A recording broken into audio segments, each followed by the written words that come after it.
Hey guys, welcome to part 6 of What If Yuji Was an Uchiha.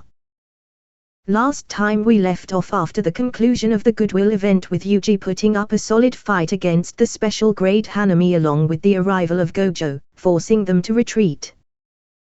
With everyone caught up, let's begin. Sometime after the Goodwill event, the first years receive a mission to investigate a cursed spirit responsible for the deaths of people who returned home to find their doors unlocked. They traced the victims back to the same high school, implying a potential curse cast there. Upon investigating, they discovered a peculiar tradition: students from the school regularly bungee jumped off a bridge at night, a test of courage that became the focal point of their inquiry. After an extensive search yielding no curse, they considered giving up. However, a punk they'd questioned earlier arrived, disclosing that Megumi's sister had also taken the leap, causing immense worry for Megumi.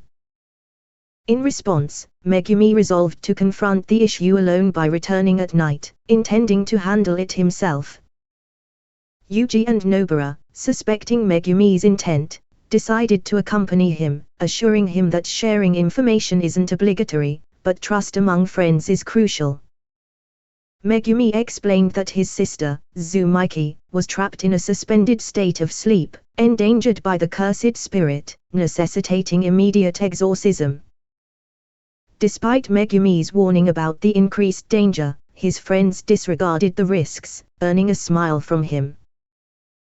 To breach the barrier and enter the cursed domain, they had to maneuver beneath it, crossing a small river, an action carrying significant significance within Jutsu. The trio ventured into the domain, encountering the mole-like cursed spirit within. Unexpectedly, another cursed spirit, a figure from the cursed womb, death painting, emerged, remarking on someone's prior arrival.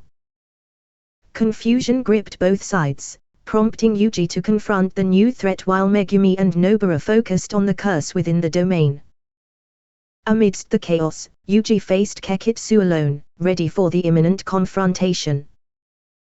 Utilizing his Sharingan's heightened perception, Yuji effortlessly evaded Kekitsu's acidic blood attacks. Twirling his sword in a fan-like motion to create a vortex of fire that neutralized the corrosive blood. Closing in, Yuji landed multiple precise blows, staggering the curse. Suddenly, he noticed a hand reaching through a hole in the domain, aiming for Kyujiseki from behind. Reacting swiftly, Yuji hurled his sword with pinpoint accuracy, impaling the arm and forcing it to retract.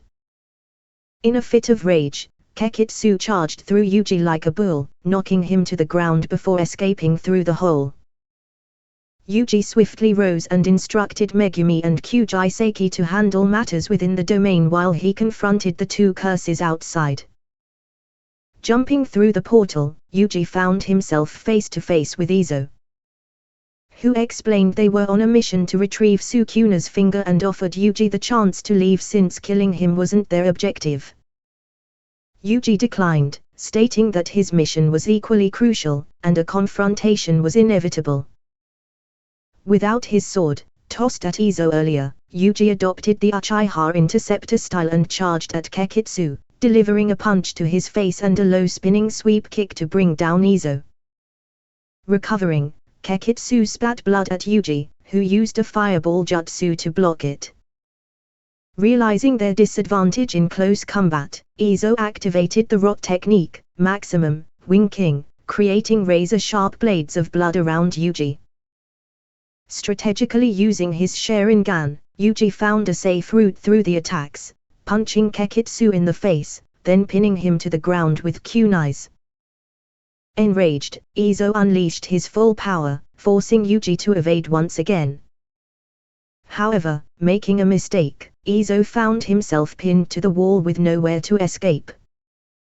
Yuji concentrated his cursed energy in his feet, ran up the wall, and then jumped back towards Izo. In midair, Izo thought Yuji was defenseless and shot multiple beams of blood towards him. Exploiting the situation, Yuji twisted his body midair to evade the attacks, then made eye contact with Izo, putting him under a genjutsu where Izo saw Yuji as Kekitsu and vice versa. Taking advantage of Izo's hesitation to attack, Yuji landed a punch and slammed him into the ground, leaving a crater. Yuji then picked up his sword and prepared to exorcise Kekitsu, walking towards him with his sword drawn. However, at the last moment, he noticed Kekitsu crying and Izo pleading for him not to kill his little brother. Shocked, Yuji dropped his sword, stepped back, and reactivated his Sharingan to take a closer look at Kekitsu. Looking at their cores, Yuji would state that their core looks like that of a curses yet a humans at the same time, asking them what are they. As the brothers explained their pasts, Yuji spared their lives, instructing them to leave and never harm any humans again. With a serious face turning into a smile, he wished them to take care of each other before watching them depart. Having noticed the domain disappear towards the start of their fight, Yuji makes his way back to the bridge to find Kyuji and Megumi sleeping and wounded. Worried, Yuji asks if they are dead, however Nobara asks Yuji if she looks dead to him. In response, Yuji profusely shakes his head, then sighing out of relief. Megumi then gets up, stating that they need to seal the Sukuna finger as soon as possible before curses arrive. Nobara plans on calling Akari and Yuji offers to eat the finger, but Megumi is against it as they aren't sure how much fingers Yuji can take in. Megumi then hands Yuji the finger to hold on to because he has the most energy, but Sukuna makes a mouth on Yuji's palm, eating it, which Megumi and Nobara promptly yell at Yuji about. Up on the bridge, Akari arrives and yells at the three, who ignore her much to Akari's annoyance. Back at Tokyo Jutsu High, Maki and Panda are training while Tug sits and watches them. Panda sits down and asks the two if they are aware of what happened with the first years, which Maki confirms. Maki stands back up and suddenly launches herself to attack the unsuspecting Panda, who is surprised, stating that she can't keep letting that idiot keep propelling further and further without her. So she has no choice but to train as hard as possible.